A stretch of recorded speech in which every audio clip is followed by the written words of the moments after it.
when you serve yourself, when you find passion in hobby, it is infectious to others to create the same win in their lives.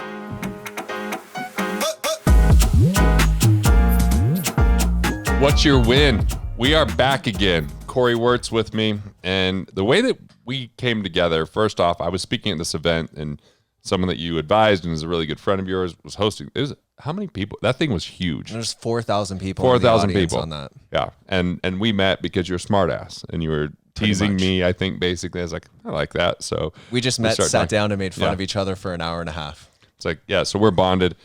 And then we're at this thing called Dysfunctional Christmas. We're both big Christmas fans. And Absolutely. so Dysfunctional Christmas was basically a tradition that you'd started, and our friend was then hosting it at his house. And I brought Carrie, and Carrie liked you. So my wife was like, oh, I like Corey. I was like, well, this is interesting because she's not that peoply. Now that I know Carrie, selective. I realize like that was a hard win. Yeah. Right. So I was like, cool. And then you're from Canada. I'm like, well, I just got a cabin. You should come to my cabin. We'll call it Canadian Cabin. Yeah. We'll just have Canada here in the United States. Yep.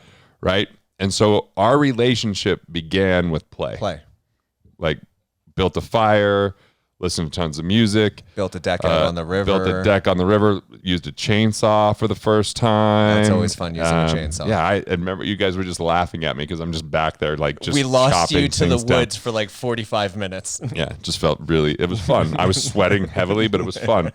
I mean, we went for rides on the Can-Am, nearly lost our life because we let Cheryl, your wife, drive. Which was Carrie a said, dangerous I'm getting out. Carrie knew her win. She's like, I'm getting out. No, this is not okay. And Cheryl's like, you have to test the boundary. I'm like, no. Yeah. That's how you roll these things. Oh, they can roll?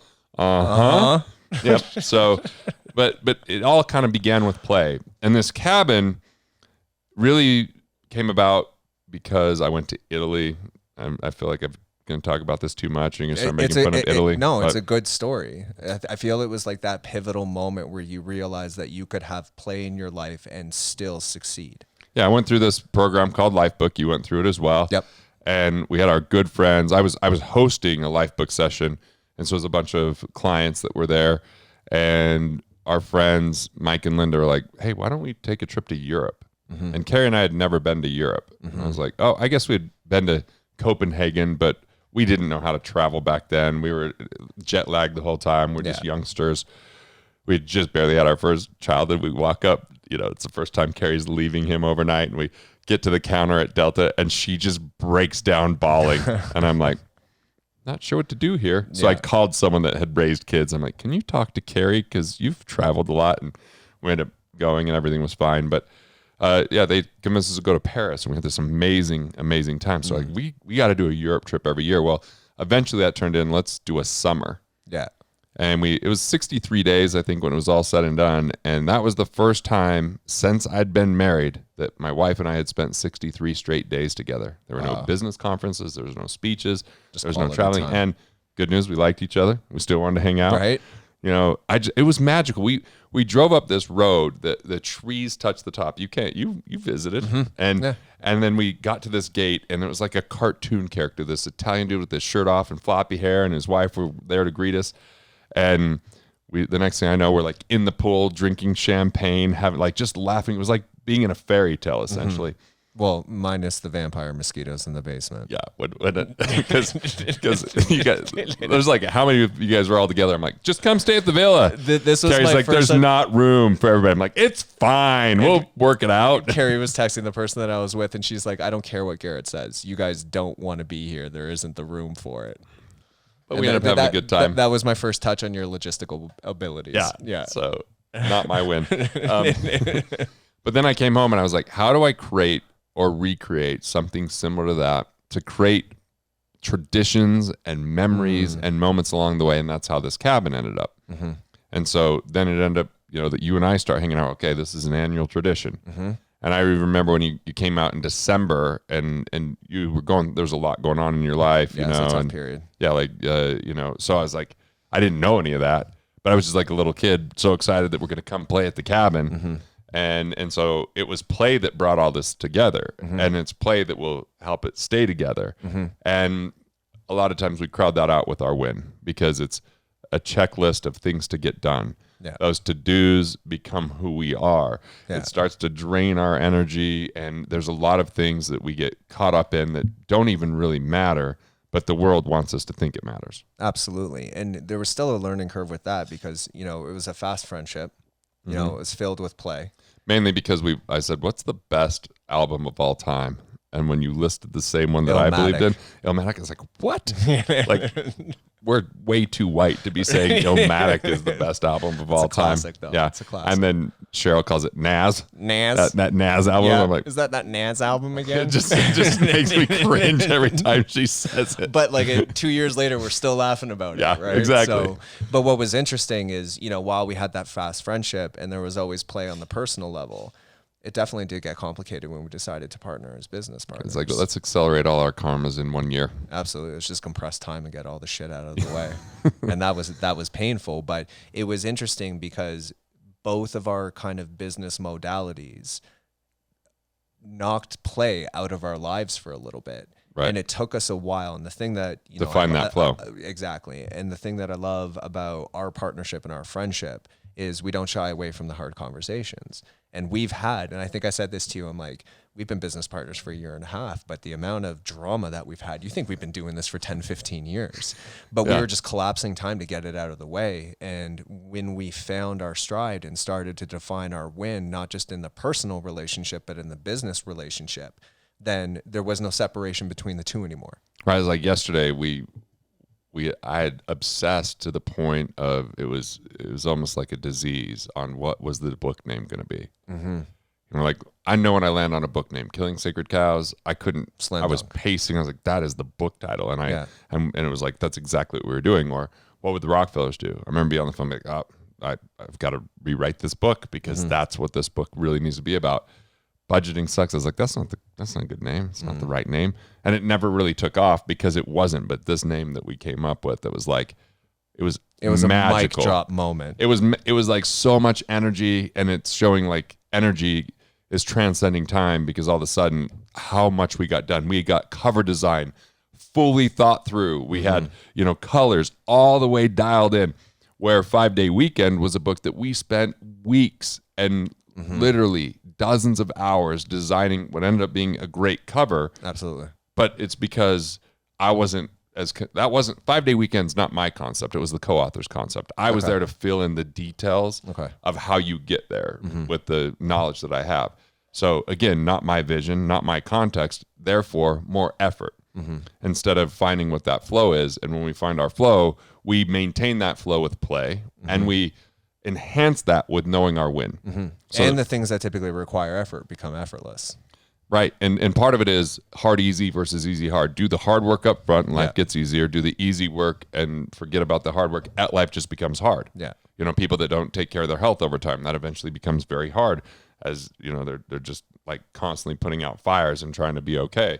Relationships, not having the tough conversations. So the magical piece that I'm really trying to get to here is it's unquantifiable, but you can realize the result, and that's a hobby. Doing something for the purpose of doing it, not for the money that's with it. Just for the joy. Just for the joy of it. Where do you lose track of time? Where do you create joy and energy? You know, like Aaron, I enrolled him in the fly fishing. He worked with me for a long time. One of my best friends is like, he loved fishing and stopped fishing. But then I like, let's fly fish. And then all of a sudden, like he could go on the river for 12 hours and not think it's anything. I'm done after 2, but yeah, I'm like, cool. I like it as a short experience, but he just loses track of time. And so, you know, there's things like that happen. Like that meeting, I kept looking down at the time knowing I had a webinar, but I was like, man, I wish we could just sit in this for hours in the like what that title of the book was. And it felt like play, even though it was work and it was also all those blurred lines. Yeah. Or even building the roast, which is this, you know, art cart that I can pull behind an e-bike where it's got an espresso machine and a sign and a sound system and all this kind of stuff. It's like, we're going to use that in a YouTube series that we're going to be doing for like men on the street. And, you know, it's like, but it was really built because I just wanted to take it to the playa at Burning Man and have fun doing it. And I love, I've already served probably like a dozen lattes today with everybody that's up here, because it just gets everybody gathered around. It's a satiating experience where people are talking and enjoying, and there's no TV and there's no noise. It's just people. So it's like, It's connection. yeah, it's connection. And so that's a hobby. It's something that I really have, expressed through, but most people don't have a hobby because they're busy. And I get it. When you have kids under 4, it's tough. When you have a health element, it's tough. But part of the reason I think we stay stuck is because we won't carve out the time for ourselves, because the excuse of we need to do things for everybody else. And this showed up in our life when Carrie and I were year 7 of marriage to year 9 were our 2 toughest years. We've been married for 20 years now. And I was trying to grow and trying to become a better man, struggling with it because I had a bunch of real estate that was melting down. I had a business that declined for the first time ever. There was just a lot. And I was like so identifying who I was in that success. So I was having this existential crisis and judging myself harshly. And, it wasn't until I really got other people that had great relationships together and had conversations with the 3 women that were, they'd been married longer than us. They'd figured through the hard parts. And they convinced her, hey, you have young kids. What if you even had part-time help? What if you had someone that could come and watch the kids a couple times a week so that you could just have time for yourself? Absolutely. And she's like, well, I don't know if that would make me a good mom. And the thing is, thinking that we have to be there all the time, we actually lose value in the time because we're not as engaged, because we're exhausted, because we're overwhelmed, because other things aren't happening. And I know this because one time I was like, why don't you just take the kids to the grocery store with you? Why are you so frustrated about groceries? This is before the time of like just people dropping groceries off at your doorstep, right? And so I took them and they hid under things. I couldn't find them. I thought I'd lost them more than once. They're running everywhere. It took 3 hours to get an hour done. One of them has a tantrum on the ground, kicking and screaming because I won't buy him some violent video game that's way beyond his maturity. And Look, I'm like, man, I've apologized for that a lot. All right, leave me alone. so I'm like, okay, I get it. But like the key here was just having some time for herself. And even when we went to Burning Man, she started to design costumes, design bikes, design a snow cone shack, and have this creative expression that there was no money in it. It was just for the form of a hobby, of expression. And so this is what a lot of people miss when they're like, I don't have enough purpose. Well, start with a hobby. Start with a time you're not listening to other people, even like us right now, but you're just listening to yourself. You're just alone with your thoughts for a minute. There's away from the noise of the world. Yeah. And there's, and this is going to be a recurring theme on this channel, but when you take time for self, it feels selfish, right? So taking the couple minutes, getting that little bit of help with with the family and the kids around the house, like that creates space for you to recharge and show up in a more present way. And that's not selfish. That's servitude. Servitude to yourself and servitude to your family. Well said. And the way that I go about doing this is actually with a little bit of schedule. So I have rules. I don't take my computer to the bedroom. It stays in the office. My phone, I put on turn off all notifications. Well, all the time, but to be fair, because then I'm making a choice. But I just create some of those kind of rules, and then I like, what kind of habits can I create that are really helpful? So a date night once a week. I'm working to get guys' night every other week initiated again. I was doing that, but as my kids have gotten older, it's a little bit. They've got stuff going on, and they're not as interested in me. Yeah, all the time. That's fine. But like taking nightly walks with my wife, doing morning lattes, like creating these things that have quality time. But then I'm not feeling guilty when I'm like, cool, I'm going to play my guitar. I'm going to rehearse my play. I'm going to write. Because you've comedy. created the structure for those moments to exist in your life. Otherwise, I'm feeling torn. I'm going, okay, I feel guilty for not being with my family, or, I have work on my mind. And in my 20s, I remember back when I used to go to church. It's been a while, but I retired from that.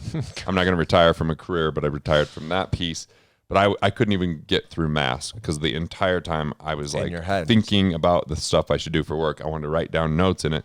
Now I could go and not, even if that thought comes in, I just let it go. I can be more present. I'm still working at that, but it's partially knowing the win and creating a structure to support the win. And a lot of people just don't have that structure because of that selfish notion. Yeah, absolutely. So, all right. Well, hobby, music for you. Yeah. So, it took me 39 years to find my hobby. And I was working with someone that we both know, Terry Cochran. And I was describing some of the more unfortunate events that had happened recently. And she was very clear that my healing was going to be in music. And music is something that, I've always enjoyed. It was always a part of me. And there was a portion of my life where I lived in a group home, and I met, my soul brother in that moment, kind of bond that you and I have. And we spent the vast majority of our free time doing music together. And then in 2000, White rappers. Well, no. Well, you were white. I was a white rapper. And, in 2004, he was murdered. And with that went music, because it was always this thing that we shared. It was our bond. And so for the longest time, music had kind of left my life. And Terry, was very clear that my healing was going to be in music. And so, I had to carve out the time, which is hard to do. And it took effort in the beginning, because I'm kind of undoing a pattern and a schedule that I typically have. But, now I try to find a couple of hours every single week. It's not necessarily something like I plan on doing an album. Am I planning on getting a record deal? Probably not, because it's for me. It's my passion. It's my hobby. Although we do plan on doing the song that we're working through and working towards, that will be like as I come out on stage. And absolutely. Yeah. That's good. But it's the hobby. It's not that. That's a is. byproduct. If those other things happen, it doesn't determine your win. I'm not focused on any outcome with it. Right. It's the process only. And for me, that becomes my therapy. That becomes my joy. And when I do find the time in the day to start with an hour of music, I am charged all day. My energy levels are on another level. So that's transcending time again, because you have a different relationship to the other hours of the day because you did something for yourself. For myself. Look, when my partners died in a plane crash, for 4 months, I said, I will do all it takes. I'll work extra time. I neglected my health. There was no self-care. And I got to the point of diminished ability to produce because I was exhausted. And then I took 30 days at home and said, I got to focus on my family, on some self-care. I've got to sleep and recharge.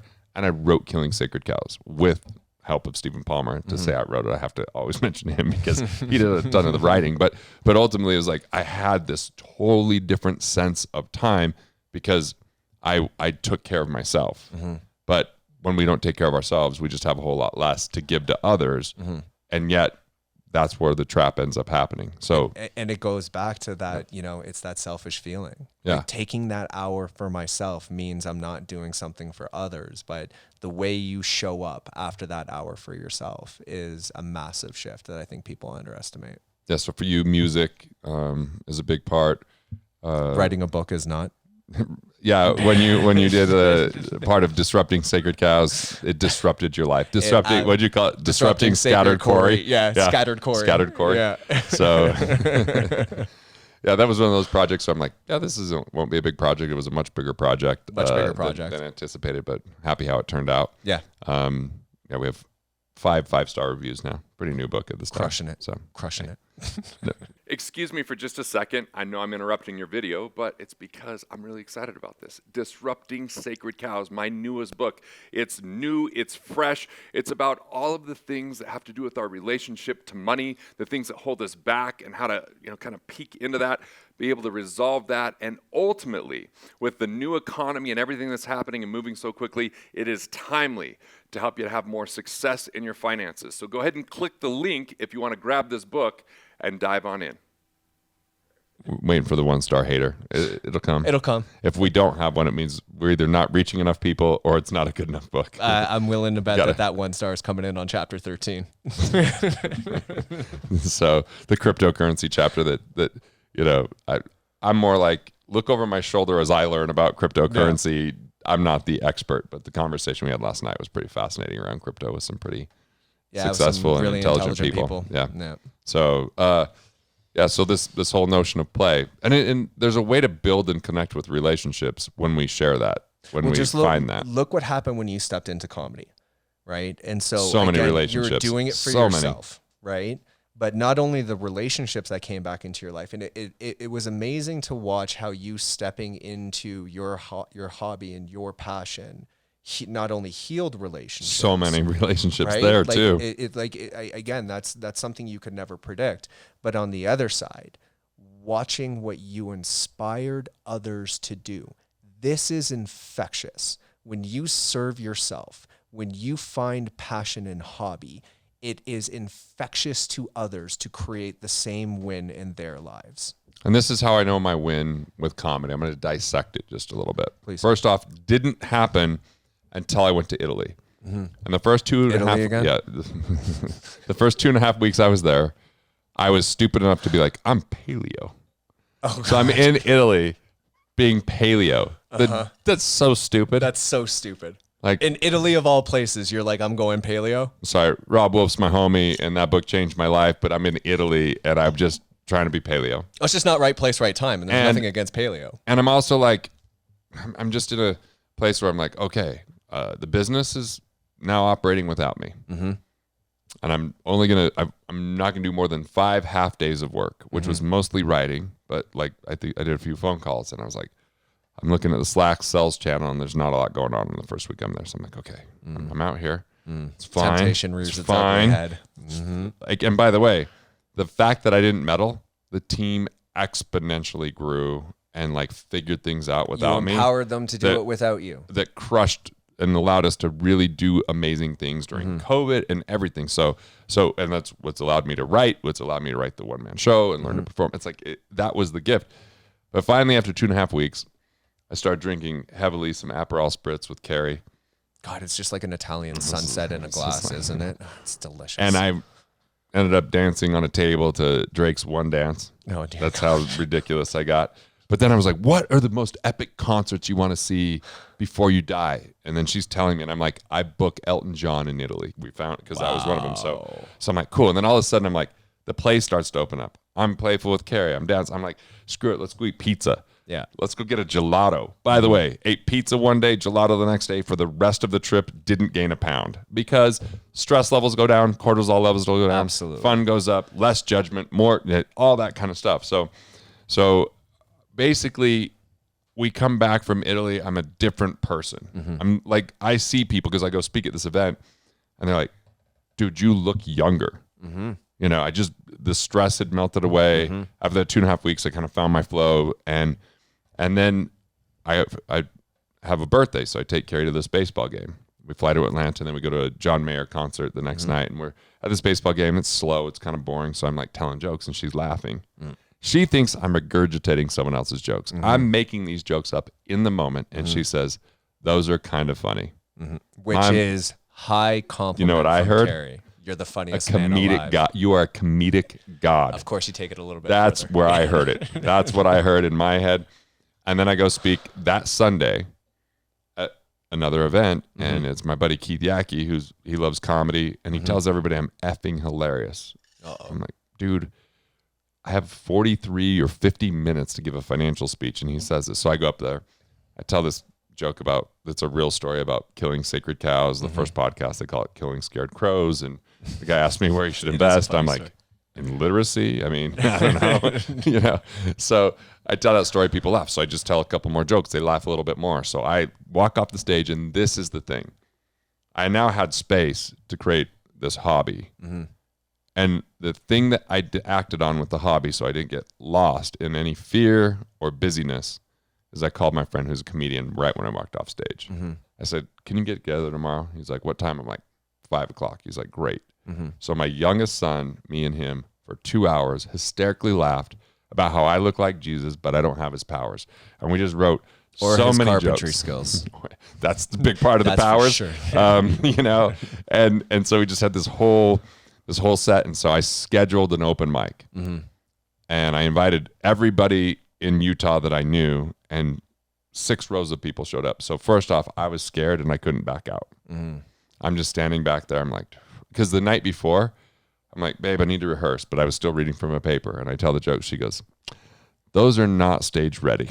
I was like, okay. So I ended up doing some more work, and then I get up there, 4 minutes and 20 seconds, which her birthday's on 4/20. We all know what 4/20 also means. So I was like, "Oh, this is meant to be." And my buddy, who's a comedian, is like, "Dude, you should start opening for me."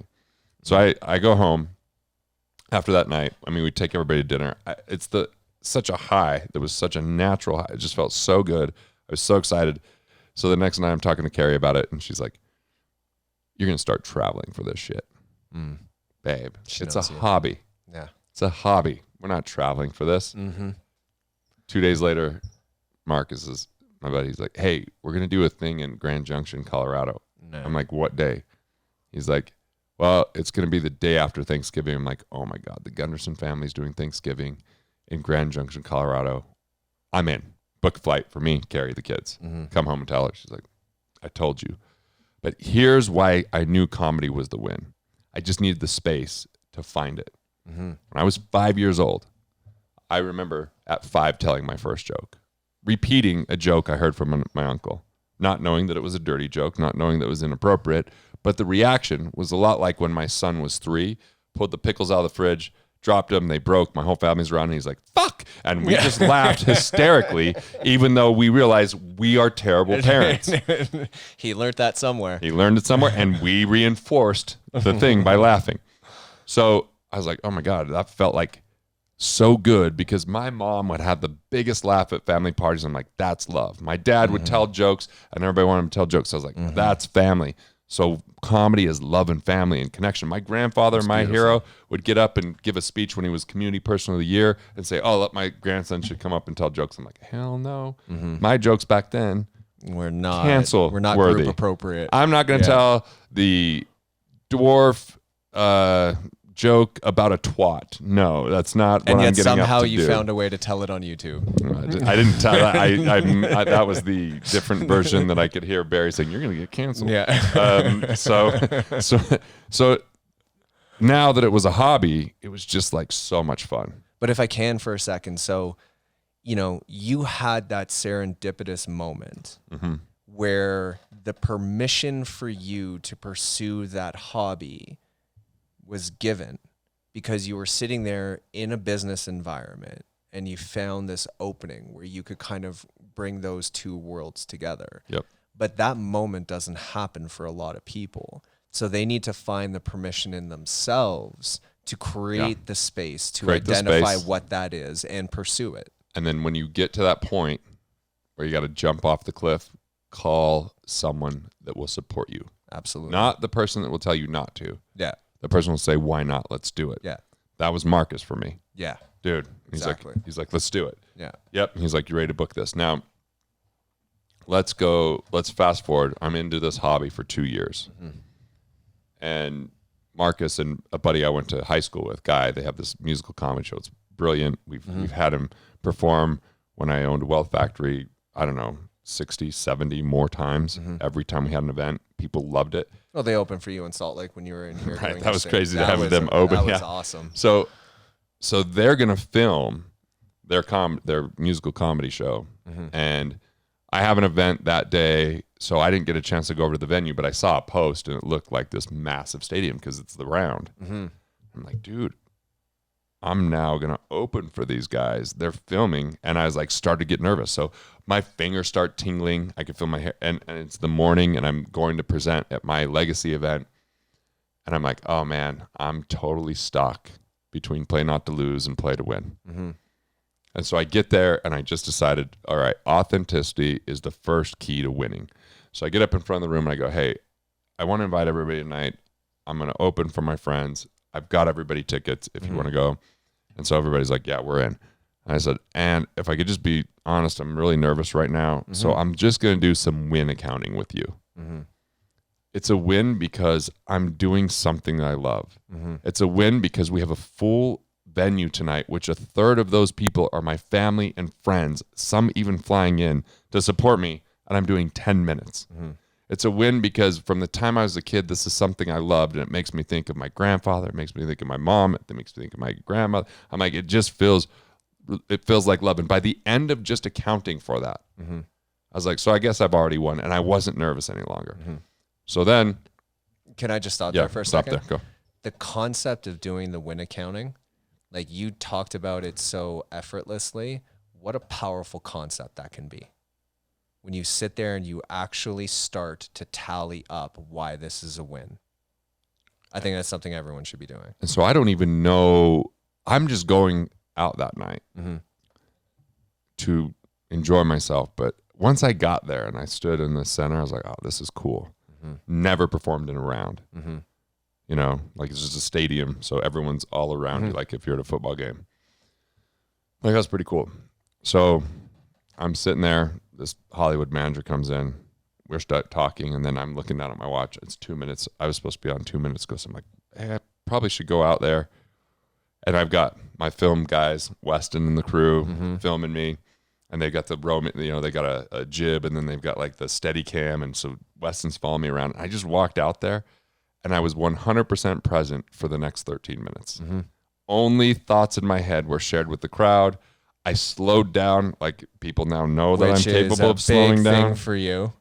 It felt amazing. Like, and once I walked off stage, for the next 2 hours, I just texted all the people that were there with the most gratitude. And I think gratitude is the gateway to winning.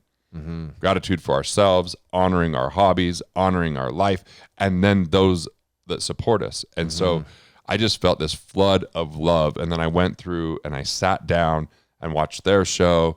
And then we went out that night, and I saw people from high school that I hadn't seen since high school. I didn't know you're doing comedy, and it's even more surprising that you're funny. And then, and then that video goes to the manager, and he's like, "Dude, I think 4 of the 10 minutes is worthy of being on TV. Would you want to do TV?" And this is where I was like, "No, it's a hobby right now.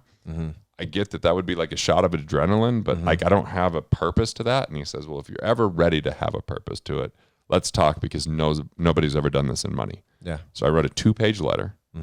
Here's my rules. Here's what I'm going to do. And I sat down with him. I'm like, "I don't know if you want me as a client, because this is who I am and this is what I'm going to do." And he's like, "Got it." I knew my win. I said what my win was, and it was another great year in comedy. And then the best was going to the special, but then I lost the win because I just was like, I could do anything, and we should do anything, no matter what it costs or Temptation starts to show up. Temptation shows up. So it's not like it's not a game of perfection. It's a game of progress. Yeah. So that was, and I'm loving comedy. And in that process, so you come off the comedy special, and I think that goes better than. Plus, I did the Canadian jokes you didn't know were going to happen. Yeah. And you found them funny. Yeah, and that's why I also looked down my nose at you for the rest of the special. Yeah. French Corey. You're the only crowd shot where there's not a smile in your Everyone's laughing. I'm just sitting there like. Well, it was show 2. You had heard the joke before by that time, but yeah. But so you end up filming the special. Yep. You enroll people into the special that are just mind-boggling, like Emmy award-winning producers to get behind this. That are now close friends that changed how I view. And again, that you can't measure the ripple effect that you have when you pursue a hobby, right? Yeah. So, that like the production level on that, I think the performance that night, it went better than I think any of us could have imagined. And after that, you did so well. You're like, what's the trophy to validate this? And the trophy to me was Netflix. Because that. And so to pursue that, I sold out. 15 city comedy tour against that 2-page list that you gave your agent at the time of things I'm never going to do. I am never going to travel the country. I'm not doing dark and dungy. And again, like you were on great stages in that tour. Like those are some of the biggest stages in comedy, right? Yeah. But you were then on the road. And then the joy and the fulfillment of what you were getting outside of the 1 hour on stage was torture for you. I watched that. Yeah, it was. I would get up sometimes at midnight. Yeah. And not sleep for the rest of the night. Yeah. Thinking, how am I going to fill this venue? Yeah. And again, it's not just about filling a venue. We were filling a venue in COVID. Dude, COVID, like some of the biggest Delta names spiked right when we announced it. Exactly. Yeah. And biggest names in comedy can't get 60 people in there. And we're trying to fill 300 people into a venue. Yeah. Thank God for good friends, by the way, because it's insane that we did that. Well, again, that was part of, they were so inspired by what you were doing. Like people showed up in droves. Like it took me out of being present, and I'll just I went hunting with my dad. And I remember I was tracking an elk for an hour, and then all of a sudden it hit me. I'm like, that's the first hour in 2 months that I haven't thought about comedy in a pressure way. Yeah. Because I would be like, okay. Even so, we do Tempe, 274 people there that night, I think, right? And I'm I wasn't nervous. I was just excited, so I was a little fast, and it finally found my flow. And then the crowd was really with me, and they were super generous at the end. And I did my little money poem, and it was great. And then the next morning I woke up and I was like with dread, because I'm like, how many people are coming tonight at the Comedy Store? I was doing La Jolla Comedy Store. I was like, thank God for Keith and Garrett White. And they packed the house, so half of the people were from them, and they crushed. And even though my manager's like, you can't put people up there that aren't pros, and he just looked at me, he's like, I don't understand. I'm like, well, they're both speakers, dude. And then I have the most magical hour, just so insane. And we have party girls saying, Robin, like, oh my God, not even Robin Williams got a standing ovation. Robin Williams, Williams, just the funniest moment. But then again, that night was over. The next day I woke up, I was like, okay, what's the next venue? How do I fill that venue? And so it was just a losing game. And especially because I was identifying myself with, will I get Netflix and will I sell every single venue? And the outcome of that, less time with family. Oh, we moved in the middle of that unexpectedly. Yeah. For good reasons, but for good reasons, big for my family, to do the move in health. But it was like, okay, that was going on. Yeah, we had a startup that we were trying to launch. Yep, and I officially sold my business. You had officially sold your business. We were in a startup, which requires a lot of attention and a lot of focus. One of my best friends moved. You weren't who I talk to every day. Who is a mainstay for you and a good support network. Stability, for you. yeah. And so and then you weren't present in all those other facets of your life that I know you derive so much joy from, dude. And then when the tour was over. For 30 days, I binge watched TV. I couldn't function. I was so exhausted. All of December, I just remember being like, what else? And I didn't even binge watch TV. I just flicked through every app that we have, not watching, and just thinking, I don't want to do anything. I'm so tired. I just spent 3 hours trying to find a show. I didn't write any jokes. I didn't go on any stage. It's just like I had exhausted myself. And so it was about regrouping, rethinking, and knowing the win. So now the next tour is like, hey, 2 cities a month are so doable. Having someone else that's doing the tour with me at every single stop so that we can have fun together and celebrate together, and he can help, fill the venue. That's another thing. Not doing the same material every night, being more free form like I was in show 2. And I just did a set where I headlined the one night using all the material I'd done in American Ream, the first comedy tour. And then night 2, only doing about 1/4 of that and telling stories the other 3/4 of the time. And it was amazing. It felt like, so I'm like, cool. So this is just a way for me to express. And so we're definitely on a different trajectory, and even saying, let's just rent the special. Who cares about selling the special to someone to validate who I am as a comedian? Each laugh and each moment and each time I write a joke, and every day that I get to do any level of comedy, whether it's making you laugh with a masturbation joke, or whether it's making my wife laugh with whatever it is. Or leave because of a masturbation joke. Or tonight when I pick your wife up at the airport. I can't wait for this. I'm so ready. Dude, she's going to roll her eyes, but then we're going to laugh about that for a long time. So what happened in between, right? How do you find the purpose? How do you find the passion back into it? And it goes back to that concept of, one, we had a lot of really difficult conversations.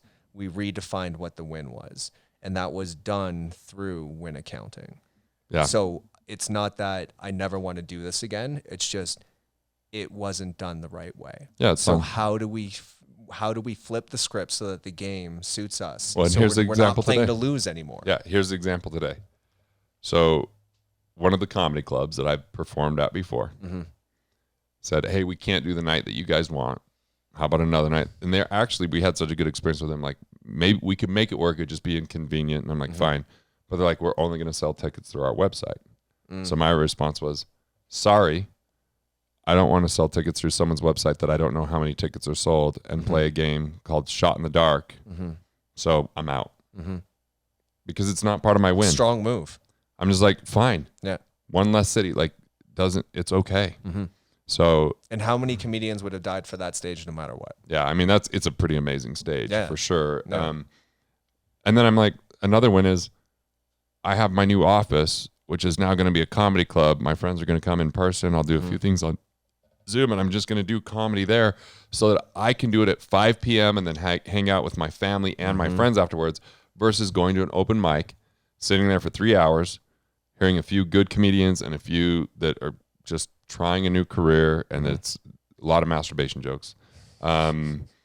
You know, which I started with some. It's fine, but it's a complete night away from my family for 3 minutes on stage. So I'm like, cool. I have my own with Zoom and with people in person, and then rehearsing by walking up in my neighborhood. I've got, you know, hikes right in the mountains a block and a half away. I can rehearse while I'm walking and getting a little exercise. I'm like, that's my path and my win, and me defining how to do this, not the industry saying you got to do this number of open mics, you got to do this number of just going there and not getting on stage, you got to go bomb at this number of things. Like, you know, I've had a couple times where I wasn't great on stage, but I have yet to bomb on stage, and the reason is I follow the path of knowing my win in co-creation. I've definitely bombed jokes to Marcus where he's like, just looks at me like this. Or with Carrie where she's like, you're better than that. That head tilt means everything. You know, or you're like, you know, but at the same time, then I just know how to adjust it. Like, I don't know, like, I guess some famous comedians just go bomb on stage and then that's the first time they told the joke, and that's fine. I've told jokes for the first time on stage, but most of the time it's because I'm with the crowd and the crowd's feeding me. Yeah. You know, I've had sets that weren't great, like in Boston because I didn't handle the drunk crowd, or in Vegas because I didn't handle the drunk girls. But overall, I've never had one where you're like, you know, you hear about all those things, and maybe I'll have one of those. Yeah. But the reality is, I'm not just looking for what happens on that stage. I'm looking for all of the tasks along the way, and all the experiences along the way, and all the conversations that I can have, and it feeds that. Yeah, absolutely. And when you look at it, a lot of the things that you're doing are going back to when you were just in complete joy around this leading up to the comedy special of writing and rehearsing and walking. And so a lot of that kind of found its way back in. And so we're no longer focused on the outcome. I do believe in Netflix or something along that. They will come knocking. Now, whether we have our own platform set up for that or not, who knows by then. It helps when I have more than 3 people on social media too. Right. Not that I have it that low, but yeah.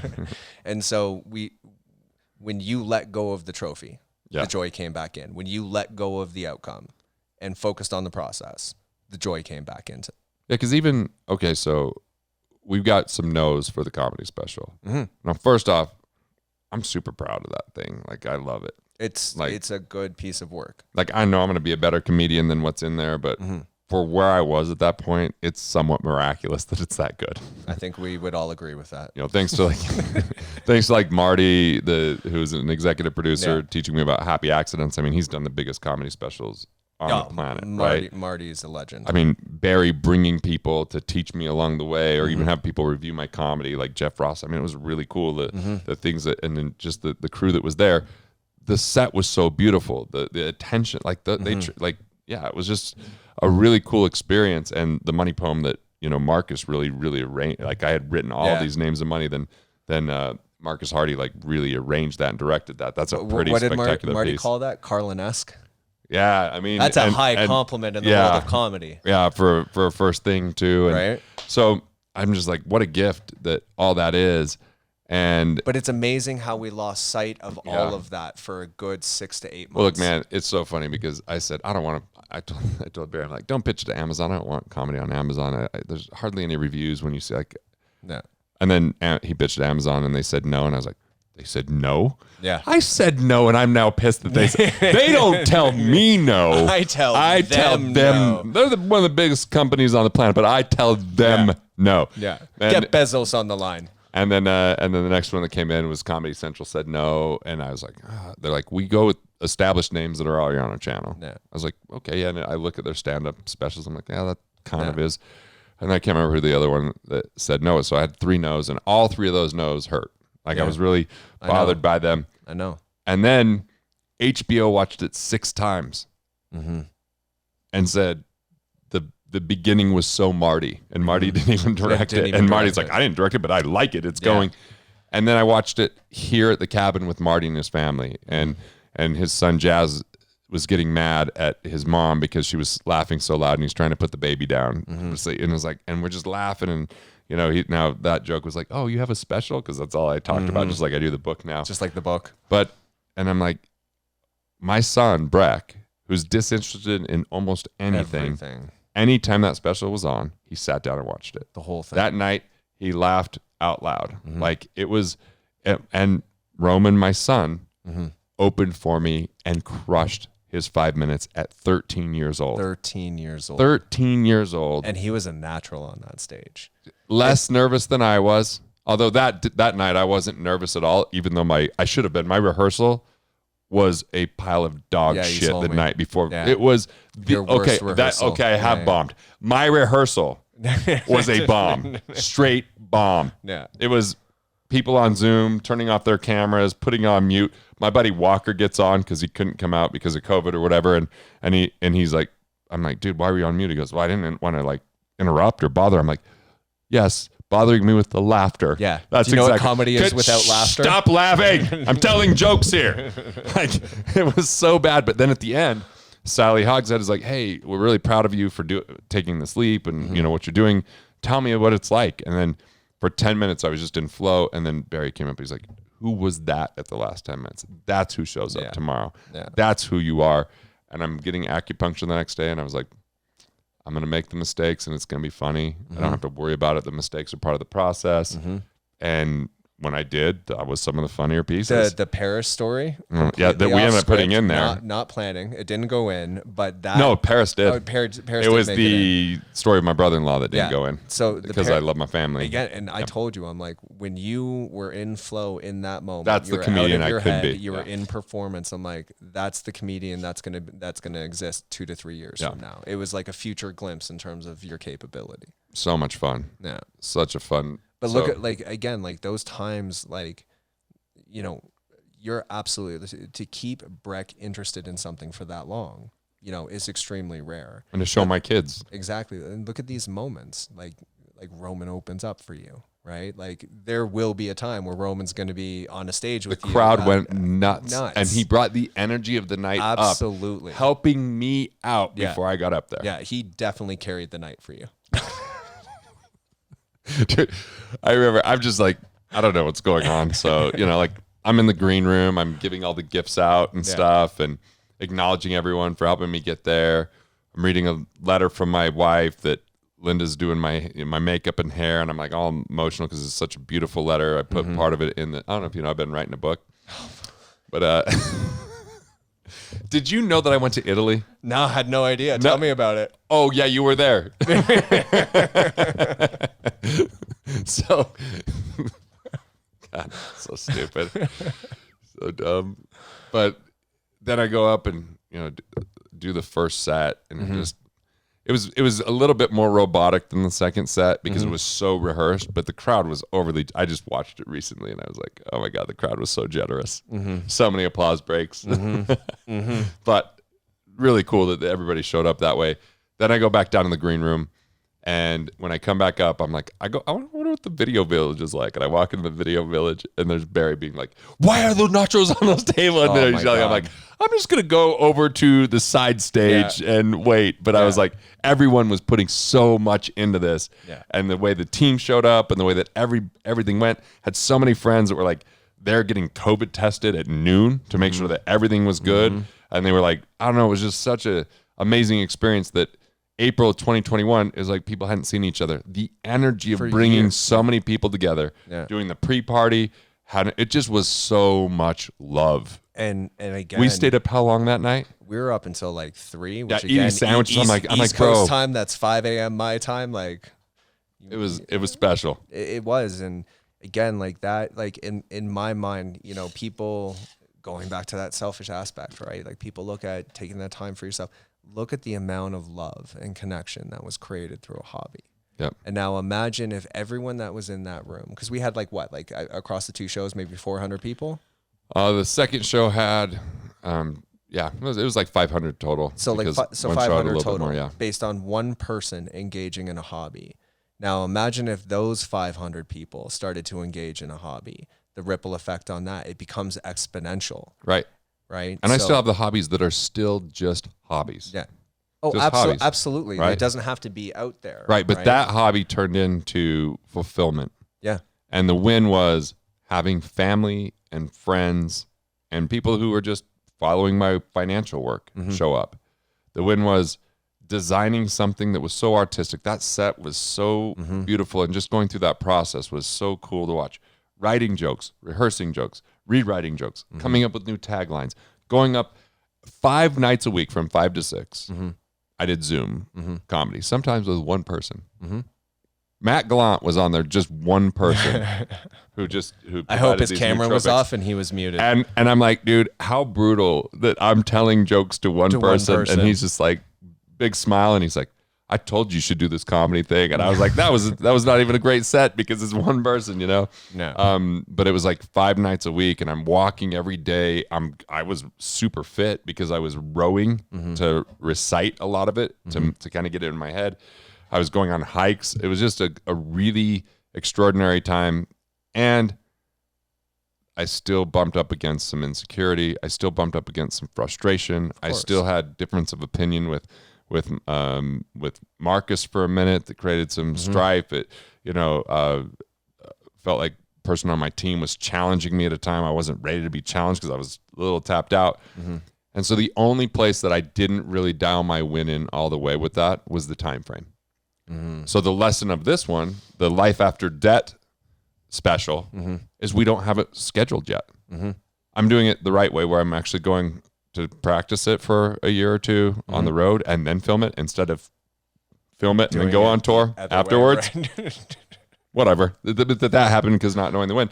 So I'm like, and then when I'm ready, we'll do it then. And I've already got Marty directing it, which is insane.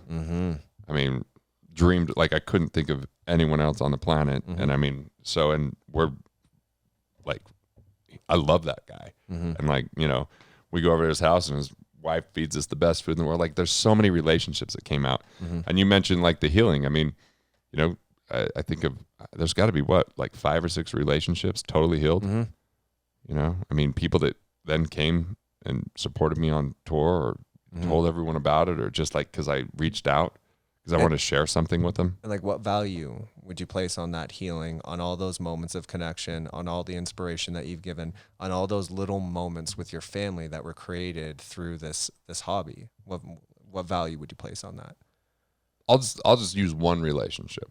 I'll talk about one relationship. So it was really through this that I reconnected with Garrett White, who used to be my CEO, and like, we spoke on stages together. And then we really, went our separate ways. But I sent him a video. He responds like, dude, this is amazing, because his videos are super, like, super highly produced, high quality. He's like, I know what it takes. And then we started talking, and then he opened for me in La Jolla. Just crushed it. And then he's invited me to this thing that he's doing. I'm looking at everything he's doing. We're both inspired by it. I'm like, oh, there's tons we're going to learn from this. And then he and I go on a hike. We share ideas for 5 straight hours. We heal so much of the past and all these rips and all the envy and competition that we might have had with each other. And it's like, I can see him, he can see me. And it's like, that relationship alone has added, tons of lessons and tons of inspiration. And that one that that's just one. I mean, but there's pretty much all the others, because to be expressed on stage at the full level, I had to own my shit. I had to apologize for my shortcomings and my anger and my lashing out and my limitations. And I just did my side of the equation, and people were like, cool. Most of them were like, hey, this is great. Some were like, hey, I appreciate it. And that was fine. That's all there was to it. But I felt complete, and that was no longer crowding my head. That was no longer, I had no chip on my shoulder. There was one close chip in this whole process. What was that? So I had a goal to rehearse every day, and Jeff Hayes invited me over to dinner. I'm like, well, could I do my comedy before dinner? And he said, sure. And the comedy at the time was an hour and a half. So I was like, okay, well, I set up a Zoom. I had the people that were coming on Zoom, and Jonathan Sprinkles, who actually opened for me in Austin and just absolutely nailed it. But he's a speaking coach and that kind of stuff. So he's on. They go, hey, dinner's in an hour. Can you do this in an hour? I should have said yes and just done 2/3 of the set, but I stick to the goal of I'm going to get all the way through it. So, it doesn't work for comedy is take an hour and a half of content and do it in an hour. No pausing. So it wasn't another rehearsal that wasn't great, you know. And Jonathan said it sucked, but he was right. It did suck. And he doesn't remember saying that. And maybe he didn't say that. That's how I heard it. And for a minute I was like, well, I want to prove something to him. But then I was like, no, man, he's just trying to help me. And so I invited him into the fold because he was like, hey man, you have some cojones doing this. It's like, I've always wanted to do it. I'm like, well, if you always want to do it, you're going to do it with me. And then when he watched the special, he was like, dude, I don't even know how to explain what I'm watching. He's like, from where you were to this, he's like, and I could have used that as a chip on my shoulder, but instead I was like, I just need to learn how to take feedback when it's coming from love. And that's where it's coming from. Because at times I'm like, when you create something new, you get a lot of feedback whether you want it or not. Remember the time when I told you said combi instead of comedy? Yeah, I thought about it just the other day, and Carrie's like, why did you get so angry about that? I'm like, yelled at me. Like, we were sitting there in I didn't know my win on that day, Corey. I was already stuck in, we'd already started the comedy tour, so I had no ability. I didn't have to say anything because Carrie immediately jumped to my defense. Yeah, so this is the problem with not knowing the win. But when we circumvent all of our life for a career that we trade our time for money, do things that we hate to one day hopefully do what we enjoy in retirement, that is a losing game. And if we are in that losing game, it may be hard to just completely transition or quit that. But the first step, find the hobby. Find the hobby. Start looking at the criteria that would be a winning life. Look at your calendar. Start to design in that on a daily basis to have a dose of your own reality of happiness and fun and enjoyment. And then learn from the mistakes, but don't be defined by them. Know that mistakes are part of the process. They make you human, and it doesn't make you less lovable. If you can learn from them and let go of them, rather than be defined by them, you can build a life you love. Hope you enjoyed What's Your Win. For me, it's discovery on a daily basis, getting more clear about what to remove from my life, what to embrace, and define the rules of the game from my perspective. I want you to do that in your own life. So dive into yet another episode so you can get clear about your win, remove the obstacles and distractions, and have a better life and win before you begin.